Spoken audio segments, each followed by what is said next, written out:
On ne trouve jamais cet endroit par hasard.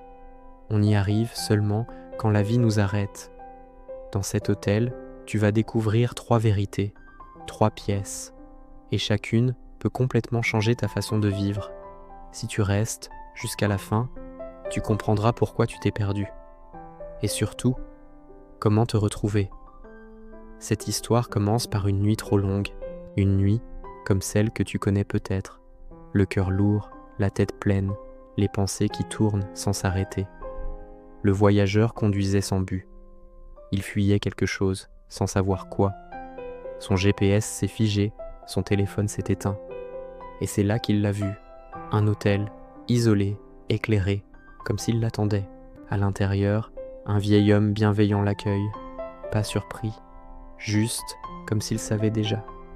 Ici, dit-il doucement, on ne répare pas le monde, on répare ce que le monde a cassé. Le voyageur ne comprend pas, mais quelque chose en lui murmure, entre, tu en as besoin. La première porte s'ouvre, la pièce est sombre, les murs tremblent légèrement, comme la poitrine de quelqu'un qui retient son souffle. Des ombres bougent, elles chuchotent, et si tu échoues, et si tu n'y arrives pas, et si tout s'écroule, le voyageur recule.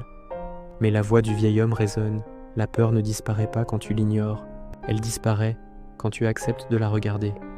Et soudain, les ombres s'éloignent.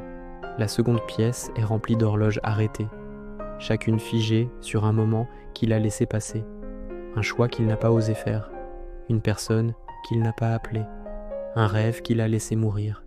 Dans un coin, une pile de lettres jamais envoyées. Il comprend. La plupart ne sont pas des excuses, ce sont des « je recommencerai demain ». Les regrets, dit le gardien, ne viennent pas de ce que tu as raté, mais de ce que tu n'as jamais essayé. La troisième pièce est brute, presque violente. Des miroirs brisés reflètent des versions de lui-même, blessé, déçu, fatigué. Les voix sont plus fortes. Pourquoi t'a-t-on fait ça ? Pourquoi n'ont-ils pas compris ? Pourquoi toi ? Le voyageur serre les poings. Il croit que la colère le protège.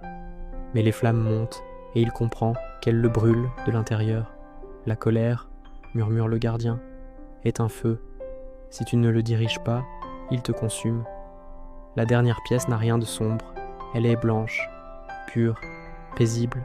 Le voyageur y entre, et pour la première fois depuis longtemps, il entend quelque chose qu'il avait oublié, sa propre voix, sa vraie voix. La paix n'est pas quelque chose qu'on trouve, dit le gardien, c'est quelque chose qu'on laisse entrer. En quittant l'hôtel, le voyageur se retourne. L'endroit a disparu, comme un rêve qu'on est sûr d'avoir vécu, mais qu'on ne peut jamais retrouver. Le gardien laisse un dernier message. Tu peux revenir seulement quand tu en auras besoin. Cette histoire n'est pas qu'une histoire.